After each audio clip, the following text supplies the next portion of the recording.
तो व्यास जी ने कहा, एक समय नैमिषारण्य तीर्थ में शौनक आदि 88,000 ऋषियों ने पुराण वेता श्री सूत जी से पूछा, हे सूत जी, इस कलयुग में वेद विद्या रहित मानवों को ईश्वर भक्ति किस प्रकार मिलेगी और उनका उद्धार कैसे होगा? हे मुनीश्वर, आप ऐसा कोई व्रत अथवा तप बताइए जिसे करने से मनुष्य थोड़े ही समय में पुण्य प्राप्त कर सके और उसे मनोवांछित फल भी मिले। ऐसे मनोपूर्ण करने वाली कथा सुनने की हमारी प्रबल इच्छा है। तो श्री सूत जी ने कहा, ये वैष्णव के पूज्य, आप सभी ने मानवहित की बात पूछी है। आप सबके अनुरोध पर मैं उस श्रेष्ठ व्रत को अवश्य कहूँगा जिसे नारद जी ने एक समय भगवान श्री लक्ष्मी नारायण जी से पूछा था और श्री विष्णु ने नारद जी को बताया था। उस कथा को मैं तुम सबसे कहूँगा, सुनो। किसी समय योगी राज नारद जी दूसरों के हित की इच्छा करके सभी लोगों का भ्रमण करते हुए मृत्यु लोक में पहुँचे या अनेक योनियों में जन्मे। प्राय सभी मनुष्यों को अपने कर्मों के अनुसार दुखों से पीड़ित देखकर उन्होंने विचार किया कि कौन यत्न के करने से निश्चित रूप से प्राणियों के दुखों का अंत हो सकेगा। ऐसा अपने मन में विचार कर श्री नारद जी विष्णु धाम पहुंचे। विष्णु लोक में नारद जी पीत वर्ण और 4 भुजाओं वाले देवों के इस नारायण को, जिनके हाथ शंख चक्र गदा और पद्म से सुशोभित थे तथा जो गले में वरमाला पहने हुए थे, उन्हें देखकर उनकी स्तुति करने लगे। तो नारद जी विष्णु जी से बोले, हे प्रभु, आप अत्यंत दुर्लभ शक्तियों का से युक्त है। मन तथा वाणी भी आपको पाने में समर्थ है। आपका आदि मध्य अंत कोई नहीं जानता। आप निर्गुण स्वरूप सृष्टि के कारण भक्तों के दुखों को हरने वाले हैं। आपको मेरा नमस्कार है। तो नारद जी से इस प्रकार की स्तुति सुनकर भगवान लक्ष्मीपति विष्णु जी से बोले, ये मुनि श्रेष्ठ नारद जी, आपके मन में क्या है? आपका आगमन यहाँ किस कार्यवश हुआ है? निसंकोच कहो। तब नारद जी ने कहा, प्रभु, मृत्युलोक में सभी प्राणी जो अनेक योनियों में पैदा हुए हैं, अपने अपने कर्मों द्वारा अनेक प्रकार के दुखों से ग्रस्त दुखी हो रहे हैं।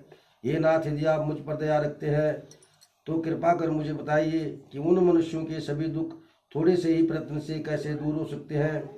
तो श्री विष्णु जी ने कहा, हे नारद, मनुष्यों के हित के लिए तुमने बहुत अच्छा प्रश्न किया है। जिस व्रत के करने से मनुष्य मोह के बंधन से छूट जाता है, वह व्रत मैं तुमसे कहता हूँ, सुनो। बहुत पुण्य देने वाला, स्वर्ग तथा मृत्युलोक में दुर्लभ एक उत्तम व्रत है, जो आज मैं प्रेम बस तुमसे कहता हूँ। श्री सत्यनारायण व्रत का विधि विधान पूर्वक संपन्न करके मनुष्य इस धरती पर सुख भोग कर मृत्यु के उपरांत मोक्ष प्राप्त करता है। श्री विष्णु भगवान के अमृत से ओतप्रोत वचन सुनकर नारद जी बोले, हे प्रभु, उस व्रत का क्या विधान है? उस व्रत का क्या फल है? इस व्रत को पूर्व समय में किस किस ने किया है और किस दिन यह व्रत किया जाना चाहे? कृपया इस व्रत का की विधि और विधान मुझे विस्तार पूर्वक कहो। मुझे यह सब सुनने की तीव्र इच्छा है। तो श्री विष्णु भगवान बोले, हे नारद, सभी प्राणियों के दुखों शोकों को दूर करने वाला यह व्रत सभी स्थानों पर विजयी करने वाला अमोघ अस्त्र है। भक्ति और श्रद्धा से युक्त मनुष्य किसी भी दिन श्री सत्यनारायण भगवान की संध्या के समय ब्राह्मण एवं बंधु बांधवों सहित धर्म पारायण होकर पूजा करें। भक्ति भाव से पूर्ण हो। नैवेद्य केले का फल, शहद, घी, शक्कर या गुड़, दूध, गेहूं का आटा, सवैया लेवे, गेहूं के भाव में साठी का चूर्ण भी ले सकते हैं। इन सबको भक्ति भाव से संपन्न हो भगवान श्री सत्यनारायण को अर्पण करें। बंधु बांधवों सहित ब्राह्मणों को भोजन कराएं। इसके पश्चात स्वयं भोजन करें। रात्रि में नित्य भजन आदि का आयोजन कर श्री सत्यनारायण भगवान का स्मरण करते हुए समय व्यतीत करें। इस तरह जो मनुष्य व्रत करेंगे समस्त मनोरथ निश्चय ही पूर्ण होंगे। विशेष रूप से कलियुग में मृत्युलोक में यही एक उत्तम उपाय है, जिससे अल्प समय और कम धन में महान पुण्य की प्राप्ति होती है। तो बोलो सत्यनारायण भगवान की जय। तो सूत जी बोले, हे श्री शिव, जिन्होंने पहले समय में इस व्रत को किया है, अब मैं उनका इतिहास कहता हूँ। कृपया आप सब ध्यान से सुने। सुंदर काशीपुरी नगरी में अत्यंत निर्धन ब्राह्मण रहता था। वह ब्राह्मण नित्य प्रति भूख प्यास से व्याकुल होकर पृथ्वी पर भ्रमण करता था। ब्राह्मणों से प्रेम करने वाले श्री विष्णु भगवान ने ब्राह्मण को दुखी देखकर एक दिन बूढ़े ब्राह्मण का रूप धारण करके उस दुखी व निर्धन ब्राह्मण के साथ समक्ष पहुंचकर आदर के साथ पूछा, हे विप्र, तुम नित्य प्रति ही दुखी होकर पृथ्वी पर क्यों घूमते हो? ये श्रेष्ठ ब्राह्मण, यह सब मुझसे कहो। मैं तुम्हारी व्यथा सुनना चाहता हूँ। तो दरिद्र ब्राह्मण बोला, मैं एक निर्धन ब्राह्मण हूँ, भिक्षा के लिए नित्य प्रति पृथ्वी पर विचरता हूँ। ये भगवान, यदि आप इस समस्या से छुटकारा पाने का कोई उपाय जानते हो तो कृपा कर मुझसे कहें। तो वृद्ध ब्राह्मण के रूप में विष्णु जी बोले, हे ब्राह्मण श्रेष्ठ, श्री सत्यनारायण भगवान फल देने वाले हैं, अतः तुम उनका पूजन करो। इस व्रत को करने से मनुष्य दुखों से मुक्त हो जाता है। ये दरिद्र ब्राह्मण को व्रत का सारा विधान बतलाकर बूढ़े ब्राह्मण का रूप धारण करने वाले श्री सत्यनारायण भगवान अंतर्ध्यान हो गए। जिस व्रत के विषय में मुझे वृद्ध ब्राह्मण ने बतलाया है, मैं उस व्रत को अवश्य ही करूँगा, ऐसा मन में निश्चय कर वह निर्धन ब्राह्मण अपने घर पहुंचा। परंतु उस रात्रि उस ब्राह्मण को नींद नहीं आई। अगले दिन वह जल्दी उठा और श्री सत्यनारायण भगवान का ध्यान कर उनका व्रत करने का निश्चय कर भिक्षा मांगने के लिए चल पड़ा।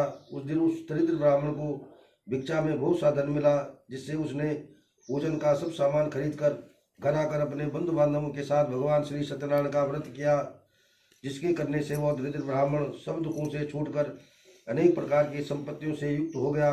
तब से वह प्रत्येक मास व्रत करने लगा। श्री सत्यनारायण भगवान के व्रत को जो मनुष्य शास्त्र विधि के अनुसार श्रद्धा पूर्वक करेगा, वह सब पापों से मुक्त होकर मोक्ष को प्राप्त होगा।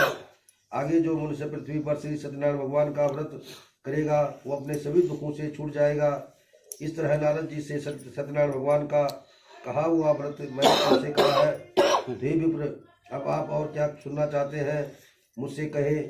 तब ऋषि ने कहा, हे मुनीश्वर, संसार में उस विप्र से सुनकर किस किसने इस व्रत को किया, हम सब सुनना चाहते हैं। हमारे मन में यह सब सुनने की इच्छा व श्रद्धा है।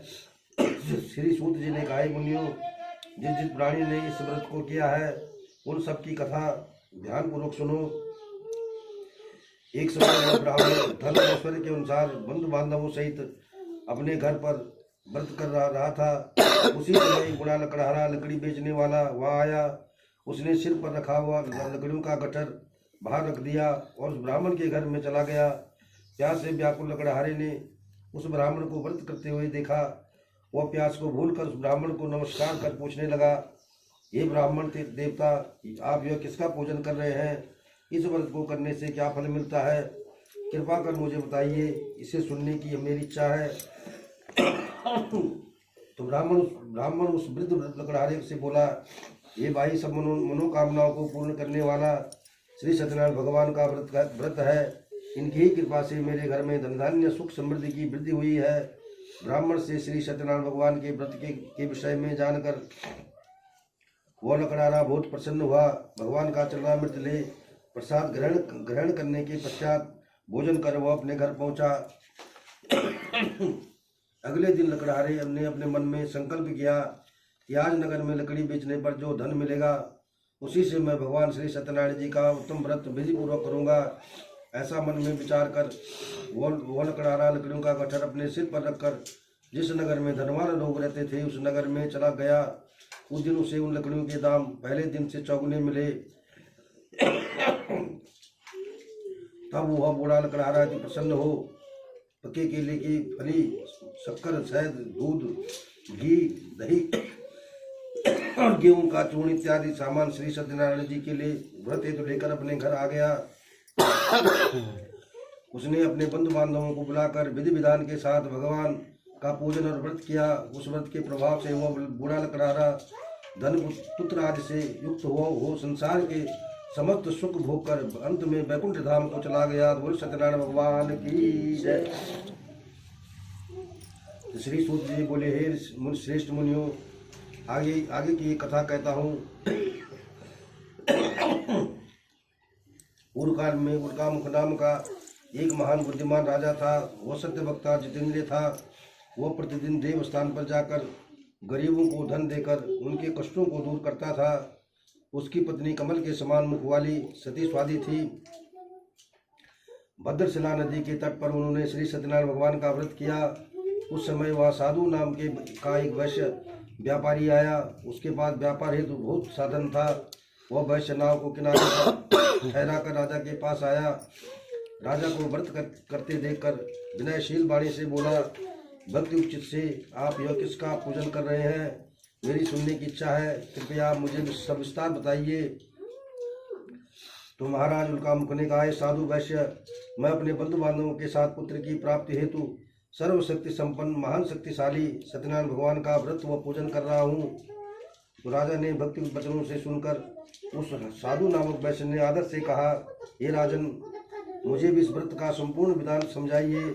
मैं भी आपके कथनानुसार इस व्रत को अवश्य करूँगा। मैं भी संतानहीन हूँ, मुझे पूर्ण विश्वास है इस व्रत के करने से निश्चय ही मुझे भी संतान की प्राप्ति होगी। राजा से व्रत का सब विधान सुनकर व्यापार से निवृत्त हुआ वैश्य व्यापारी आनंद के साथ अपने घर गया पहुंचा। उस वैश्य ने अपनी पत्नी लीलावती से संतान देने वाले उस व्रत का संपूर्ण वृत्तांत कह सुनाया और स्वयं प्रण किया कि जब मेरी संतान होगी तब मैं इस व्रत को करूंगा। एक दिन उसकी पत्नी लीलावती आनंदित हो सांसारिक धर्म में प्रवृत्त होकर श्री सत्यनारायण भगवान की कृपा से गर्भवती हो गई। 10वें महीने में एक सुंदर कन्या को जन्म दिया। दिनों दिन वह कन्या इस तरह बढ़ने लगी जैसे शुक्ल पक्ष का चंद्रमा बढ़ता है। कन्या का नाम कलावती रखा गया। तब एक दिन लीलावती ने मीठे शब्दों में अपने पति को स्मरण कराया, ये नाथ, आपने जो भगवान का व्रत करने का संकल्प किया था अब आप उसे पूरा कीजिए। तो साधु वैश्य ने कहा, है प्रिय, मैं कन्या के विवाह पर इस व्रत को करूंगा। इस प्रकार अपनी पत्नी को आश्वासन देकर वह साधु वैश्य अपने व्यापार को करने दूसरे नगर चला गया। कलावती पितृगृह में वृद्ध को प्राप्त हो गई। एक दिन साधु ने जब अपनी पुत्री को नगर में सखियों के साथ खेलते देखा तो एक दूत को बुलाकर कहा, ये दूत, हमारी पुत्री हेतु कोई सुयोग्य वर तलाश करके लाओ। उसके क्या सुनकर दूत कंचन नगर पहुंचा और देखभाल कर वैश्य की पुत्री हेतु एक सुयोग्य सुशील बणिक पुत्र खोज कर ले आया। उस सुयोग्य वर को देखकर वैश्य ने अपने बंधु बांधवों सहित प्रसन्न चित्त मुद्रा में अपनी पुत्री का विवाह उस बणिक पुत्र के साथ कर दिया। परंतु दुर्भाग्यवश वह विवाह के समय भी सत्यनारायण भगवान का व्रत करना भूल गया। इस पर श्री भगवान क्रोधित हो गए। उन्होंने वैश्य को श्राप दिया कि तुम्हें दारुण दुख प्राप्त होगा। अपने कार्य में दक्ष वैश्य अपने जमाई सहित नाव को लेकर व्यापार के लिए समुद्र के समीप स्थित रत्नशाहपुर नामक नगर में पहुंचा। दोनों ससुर जमाई चंद्रकेतु राजा के नगर में व्यापार करने लगे। एक दिन भगवान सत्यनारायण की माया से प्रेरित हो एक चोर राजा का धन चुराकर भागा जा रहा था। राजा के सैनिकों को अपने पीछे तेजी से आते देखकर चोर ने घबरा कर राजा के धन को वही नाव में चुपचाप रख दिया जहाँ वे दोनों ससुर जमाई ठहरे हुए थे और स्वयं वहां से भाग गया। जब सैनिकों ने उस वैश्य के पास राजा के धन को रखा हुआ देखा तो दोनों को बांधकर राज दरबार में ले गए और राजा के समीप उन दोनों ससुर जमाई को लेकर जाकर बोले, ये राजन, हम ये दो चोर पकड़ कर लाए हैं, देखकर आज्ञा दे। तब राजा ने उनकी बात सुने बिना ही उन्हें कारागार में डालने की आज्ञा दे दी। इस प्रकार निर्दोष होते हुए भी राजा की आज्ञा से उन्हें कठिन कारावास में डाल दिया। उनका सारा धन छीन लिया गया। सत्यनारायण भगवान के श्राप के कारण साधु वैश्य की पत्नी लीलावती व पुत्री कलावती भी घर पर अत्यधिक दुखी हुई। उनके घर में रखा धन चोर चुरा कर ले गया। शारीरिक व मानसिक पीड़ा तथा भूख से अतिदुखित हो भोजन की चिंता में लीलावती की कन्या कलावती ब्राह्मण के घर गई। उसने ब्राह्मण को श्री सत्यनारायण का व्रत करते हुए देखा। उसने कथा सुनी, वह प्रसाद ग्रहण कर रात को घर आ गई। तो लीलावती ने अपनी पुत्री कलावती से पूछा, पुत्री, तू अब तक कहाँ रही, वह तेरे मन में क्या है? तो कलावती बोली, माता, मैं ब्राह्मण के घर कुछ भोजन के लिए गई थी। मैंने वहाँ श्री सत्यनारायण भगवान का व्रत होते देखा, इसलिए मुझे वहाँ देर हो गई। कन्या के वचनों को सुनकर लीलावती श्री सत्यनारायण भगवान के पूजन की तैयारी करने लगी।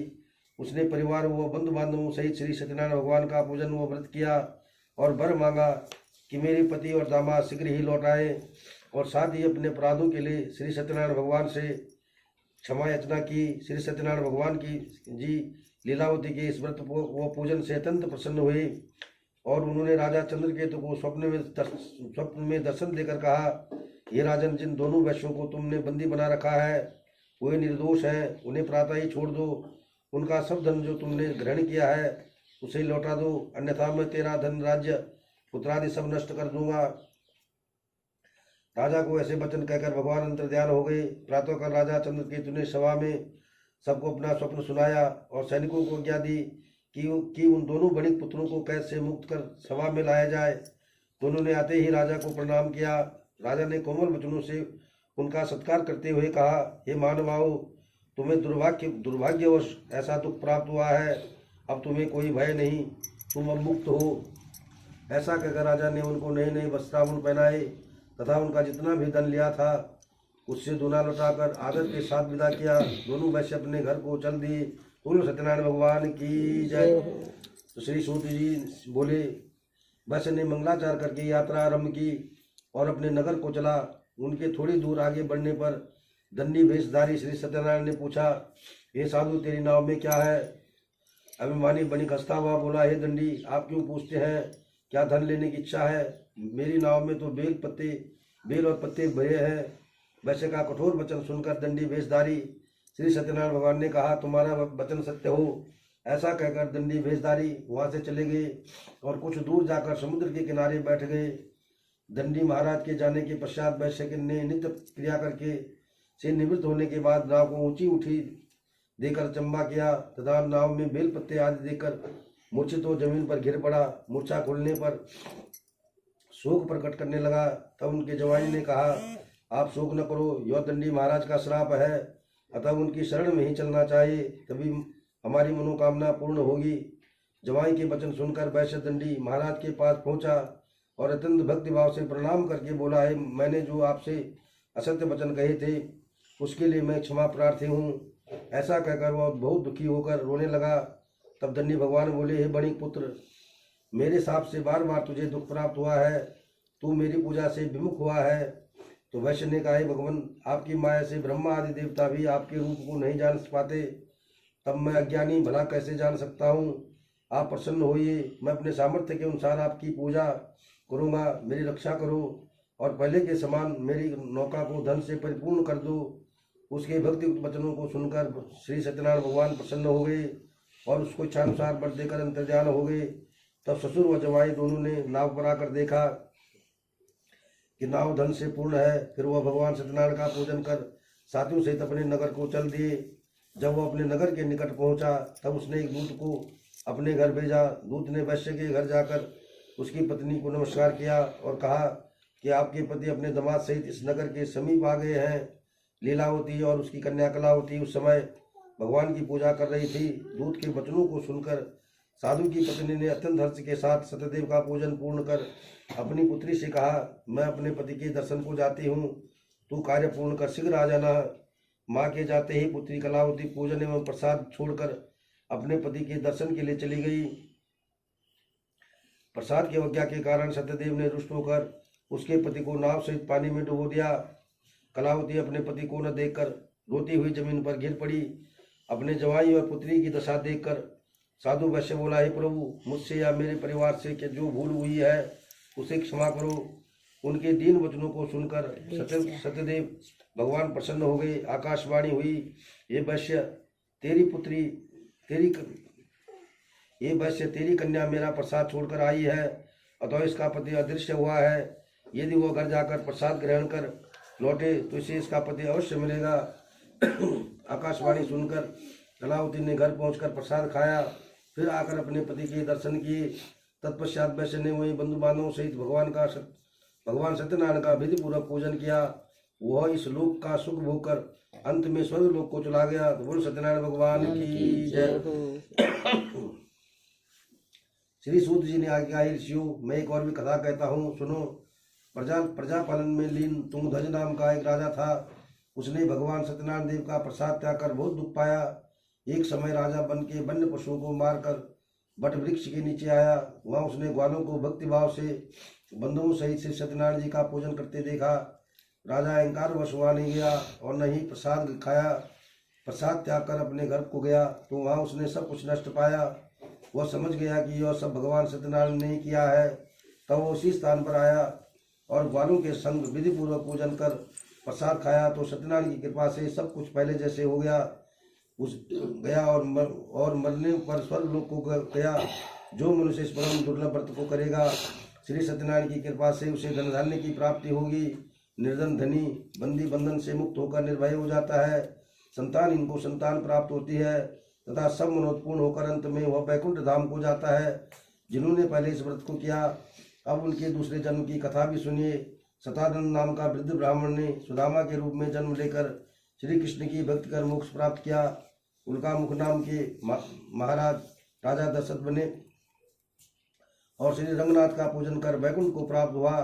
साधु नाम के वैश्य ने धर्मात्मा सत्य प्रतिज्ञ राजा मौर्यध्वज बनकर अपने पुत्र को आरे से चीर कर मोक्ष प्राप्त किया। महाराज तुंगध्वज स्वयंभू मनु हुए। उन्होंने बहुत से लोगों को भगवान की भक्ति में लीन कर मोक्ष प्राप्त किया। लकड़ारा भी अगले जन्म में गो नामक निषाद राजा हुआ, जिसने भगवान राम के चरणों की सेवा कर मोक्ष प्राप्त किया। बोल सत्यनारायण भगवान की जय।